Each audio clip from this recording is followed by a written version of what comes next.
अब दिखाने जा रहा हूँ कक्षा 10वीं वाले विद्यार्थियों को संस्कृत सब्जेक्ट के मॉडल पेपर।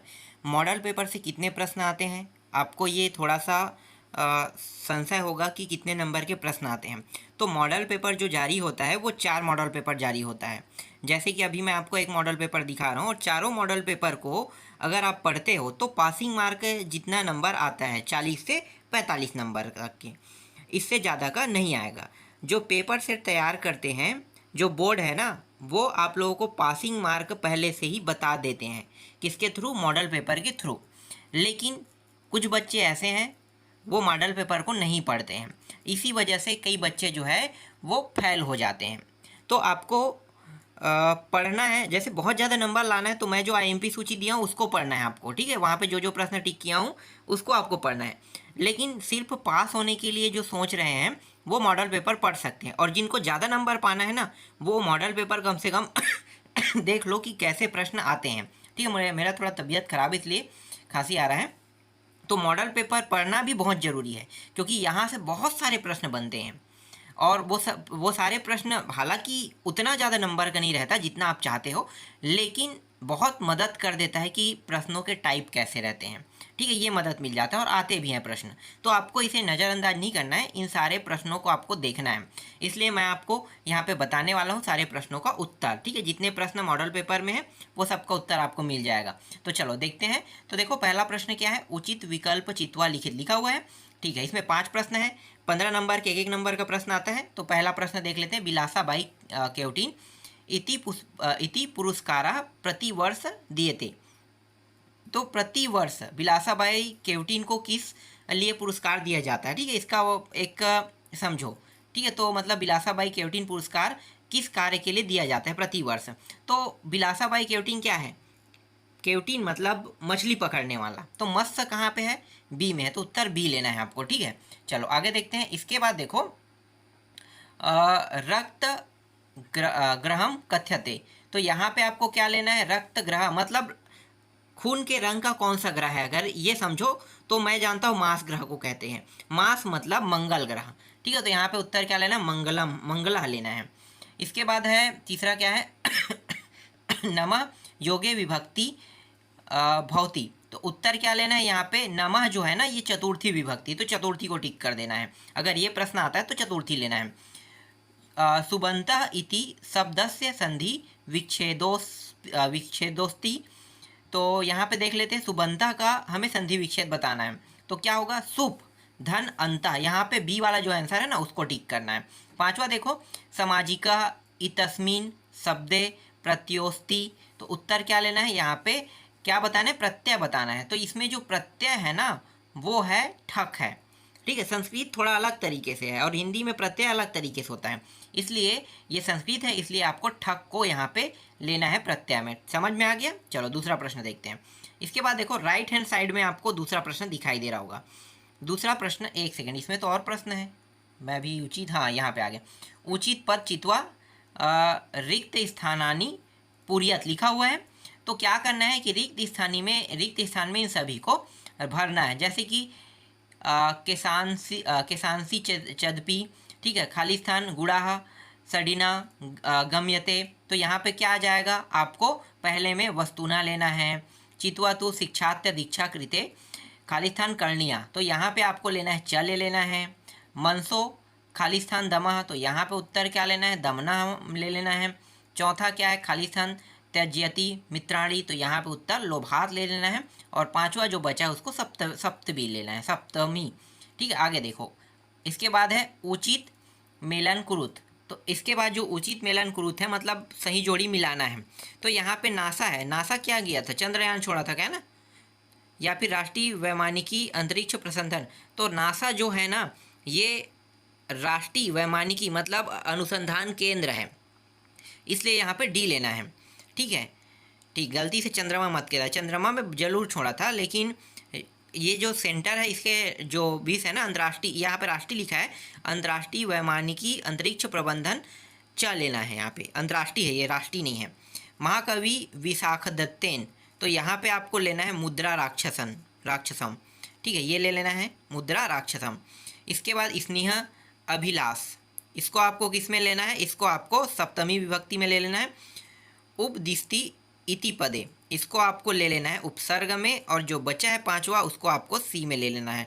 ठीक है, हेमंत काले नी श्वासांध आदर्श इव न प्रकाशते, मतलब आदर्श इव न प्रकाशते, मतलब इसका खुद का कोई प्रकाश नहीं होता है, चंद्रमा। ठीक है, ये लेना है। चलो अब दूसरा प्रश्न देखते हैं। तो राइट हैंड साइड में आ जाओ, ऊपर की ओर जाते हैं।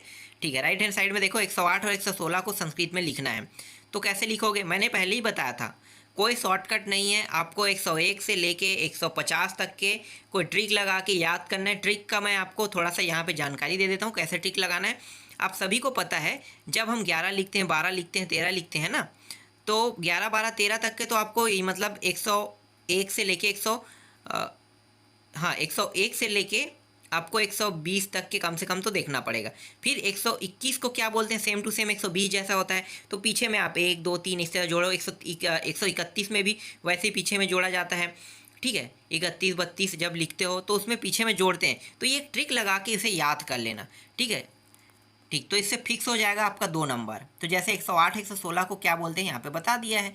ठीक है, उत्तर लगा हुआ है बगल में, आप देख सकते हो, अष्टाधिकम सत्तम, और इसको 116 को पोषाधिकम सत्तम बोलते हैं। देखो सत्तम बोल रहे हैं, सब में सत्तम है क्योंकि 100 पार कर चुका है, सत्तम तो रहेगा, लेकिन धिकम धिकम लगा है तो आगे का शब्द याद कर लेना। अष्ट बोलते हैं, और इसको 16 को 6 क्या बोलते हैं, षड।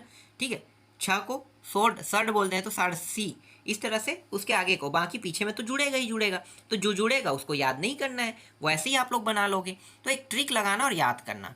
जैसे कि यहाँ पे संधि विच्छेद करने के लिए कहा है तीसरा प्रश्न में। प्रश्न है वागीसा है और सज्जन है, सज्जन और वागीसा को आपको करना है। तो वागीसा का क्या होगा, वाग धन ईसा, और ये कौन सा संधि है, व्यंजन संधि है। सम धन जय, व्यंजन संधि है। इस तरह से आपको बताना है। चौथा प्रश्न देखो, अधोलिखितया शब्दयो पृथक रुत, मतलब इन शब्दों को ना पृथक करना है। तो देव को अलग कर दो, और त्वम, तो त्व अलग हो गया, देव अलग हो, किशोरी में किशोर और डीप अलग हो गया। इस तरह से ये 2-2 नंबर के प्रश्न है। सेम टू सेम ऐसी प्रश्न एग्जाम में आपको देखने को मिलेगा, और हो सकता है इनमें से ही कोई प्रश्न अटेम्प्ट हो जाए। ठीक है, इसलिए इसे नज़रअंदाज नहीं करना है। अधोलिखित पद शब्दयो उपसर्ग चित्वा लिखित, तो देखो परिहरिति, उत्तिष्ठति। ठीक है, ये उन लोगों के लिए बहुत बेनिफिट होगा जो लास्ट टाइम में पढ़ते हैं ना और सिर्फ पास होने की सोचते हैं। तो उनके लिए ये चारों जो मॉडल सेट है, जिसको मैं आपको धीरे धीरे देते जाऊंगा, तो बस इसको पढ़ के ना जाना है। एक बार देख लेना मैंने क्या बताया है स्टोरी के तौर पे, बस उसी को पढ़ के जाओ, दिमाग में बैठाओ थोड़ा बहुत ज्ञान के माध्यम से, और पास होके आ जाओ। तो ऐसा आप स्वाभाविकली कर सकते हो। ठीक है, आगे देखें। यहाँ पे क्या है, उपसर्ग चित्व, उपसर्ग बताना है। तो परी, और यहाँ पे देखो हरित अलग कर दे, उत और त्रिष्ठति अलग कर दिया है। ठीक है, आगे देखते हैं। धातु है, ये धातु रूप, मतलब धातु रूप में बताना है। लट लकार है, मिल है, क्रूध है। ठीक है, तो इसका क्या बताया देख लो, जिसमें पूछा उसमें बताना भैया प्रथम पुरुष उत्तम पुरुष में बताना है मिल को। तो देख लो इसका उत्तर, क्रोध का क्रुध्यति है। ठीक है, तीनों बताना है, क्रुध्यति, क्रुध्यता और क्रुध्यंती होता है मिल का। मेलिस्यामी, मेलिस्याव और मेलिस्याम होता है। सातवां देखो, अधोलिखित समस्त पदानाम समासिक पदम कृत्वा समास नाम लिखित, लिखा हुआ है। ठीक है, तो यहाँ पे देखो क्या क्या है, एक है कामम, अंतिक्रम्य, दाने वीर, दृक् अंबरा यस्य सह, लिखा हुआ है। तो कामम अनतिक्रम्य, तो इसको अवयवी भाव समास में, मतलब ये कौन सा समास क्या करना है बताना है। ठीक है, तो यथा कानन, ये जो है अवयवी भाव समास है। तो इसमें जो है ना सप्त पदानाम समासिक, मतलब इसे चेंज करके बताया है। ठीक है, दाने वीरा, दृक् अंबरा, तो इस तरह से इसका भी देखो यहाँ पे दूसरा दिया है, लेफ्ट हैंड साइड देखना है। तो मैं आपको दिखा देता हूँ, ऊपर में लेफ्ट हैंड साइड में दाने वीरा, दान वीरा होता है सप्तमी तत्पुरुष समास है। दिक् अंबरा यस्य सह दिगंबरा बहुवीरी समास है। इसी तरह से आठवां देखो, अधोलिखित वाक्य नाम संस्कृत भाषा अनुवाद कुरुत। ठीक है, तो श्री कृष्ण को नमस्कार को संस्कृत भाषा में क्या कहते हैं, श्री कृष्णाय नमः नमः।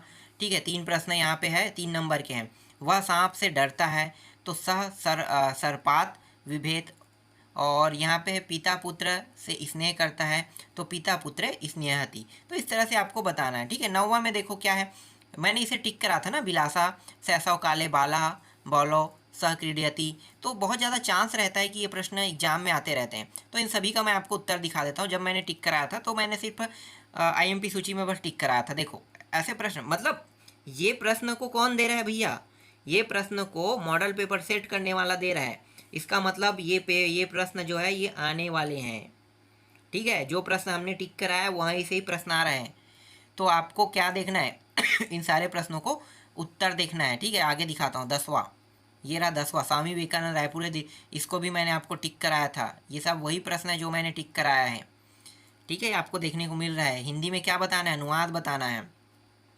हाँ, इसके बाद 11वां, फिर राइट हैंड साइड में चले जाते हैं। 11वां में देखो मैंने बताया था पद्यांश आएगा, सुतेन, देखो ये भी मैंने आपको टिक करके बताया था। और यहाँ पे देखो कुछ प्रश्न यहाँ पे इस तरह से, और इनका उत्तर भी नीचे में लगा हुआ है। इनको आपको देख लेना है, ठीक है। ज़्यादा टफ नहीं रहता है, बहुत आसान रहता है। बस क्या करना है, मानव वृद्ध सेवया किम भौतिक, किम के जगह में क्या है, बुद्धिमान बस है ना, बस ऐसे ही याद करना है कि जहाँ पे किम रहेगा वहाँ पे बुद्धिमान लिख देना है। और मानव केन महत्व विदते, तो यहाँ पे क्या लेना है भैया, मानव मानवा वृद्धा सेवा, ठीक है। ये भी तो लिखा हुआ है वहाँ पे। एक सेकंड, कहाँ है, मानवा तपस्या है ना, माना केन तो तपस्या बस लेना, महत्व विद्यन्ते। तो कितना आसान है ये प्रश्न, ठीक है। इसमें दिमाग लगाओ और इसको बना लो। अधोलिखित पद्यांश हिंदी अर्थ, अब यहाँ पे देखो ये हिंदी अर्थ इसका बताना है, इसका हिंदी अर्थ यहाँ पे लगा हुआ है। तो मैंने जो जो प्रश्न दिया है उनका आपको हिंदी अर्थ याद कर लेना है। इसके बाद देखो 13वां प्रश्न, अधोलिखित प्रश्नानाम उत्तराणी संस्कृत भाषा लिखित कह रहा है। तो संस्कृत भाषा में कोई 4 प्रश्नों का उत्तर देना है, और मैंने बताया था 5 आएगा, लेकिन इस बार 6 दिया है इन्होंने, ठीक है। 6 आएगा बोल रहे हैं तो 6 आएगा ही आएगा। अगर 5 दिया है तो 5 आएगा, और एक को आपको छोड़ देना है। तो इनका उत्तर मैं आपको दिखा देता हूँ, कोई बड़ा प्रश्न नहीं है, बहुत आसान रहता है, ठीक है। आगे दिखाते हैं। अब ये भी जो है ना, ये हिंदी में इसका उत्तर बताना है। तो ये जो 5 प्रश्न आपको दिखाई दे रहे हैं, इनका हिंदी में उत्तर। एक और प्रश्न होगा, कहाँ पे है, यहाँ पे देखो, यहाँ पे आ गया है ये लेफ्ट हैंड साइड में, ठीक है। तो ऊपर में ये लेफ्ट हैंड साइड में इन सभी का उत्तर आप लोग देख सकते हो।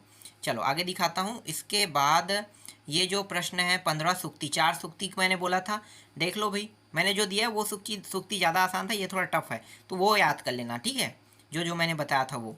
और ये जो क्या है, सुभाषित श्लोक का था, 2 मैंने बताया था, 5 नंबर का रहेगा। तो कोई भी याद कर लो, ये फिक्स है, 4 सूक्ति में 4 नंबर पाओगे, 5 नंबर यहाँ भी फिक्स हो गया। अवकाश का मैंने बताया था, अवकाश का प्रार्थना पत्र अधिकतर आया है अभी तक रिकॉर्ड में, इन्होंने भी अवकाश का ही दिया है। तो अवकाश का मतलब क्या है, देखने को तो मिलेगा ही मिलेगा, ठीक है। 3-4 मैंने आपको बताया था, उन्हीं को आपको पढ़ के जाना है, ठीक है, प्रार्थना पत्र में। इसके बाद यहाँ पे है स्थानांतरण प्रमाण, इसको भी मैंने बताया था, ठीक है। स्थानांतरण प्रमाण पत्र का आप लोग देख लो एक बार, इसको पढ़ के चले जाना, कोई बड़ी बात नहीं है, बहुत आसान है ये, ठीक है। और ये कुछ इस प्रकार से लिखना है। इसके बाद ब खंड में अपठित गद्यांश आपको देखने को मिल सकता है। अपठित गद्यांश में क्या, उत्तर यहीं पे रहता है, बस ढूंढ के निकालना है। चलो लेकिन मैं आपको उत्तर यहाँ पे दे देता हूँ, ठीक है। यहाँ पे देख लो 5 प्रश्न है, 5 का उत्तर आपको दिखाई दे रहा है। ढूंढा कैसे, आप लोग एक बार देख लेना इस पैसेज को। जैसे ही आप, मतलब पैसेज अपठित गद्यांश है तो पैसेज इंग्लिश में बोलते हैं ना, तो इसको देख लेना, मिल जाएगा, ठीक है। आगे दिखाता हूँ। इसके बाद कौन सा प्रश्न बना, अंतिम बचा है ना, 18वां, देखो मम प्रदेश महाकवि कालिदास सदाचार सुभाष चंद्र बोस, इन्होंने इन सभी को लिया है। और मैंने एकदम फिक्स कर दिया है कि महाकवि कालिदास और सुभाष चंद्र बोस दोनों आएगा ही आएगा। तो अब याद कर लो भाई दोनों को। मम प्रदेश जो है इसको भी मैंने टिक लगाया था, जब IMP बताया, सदाचार को भी मैंने बताया था, ठीक है।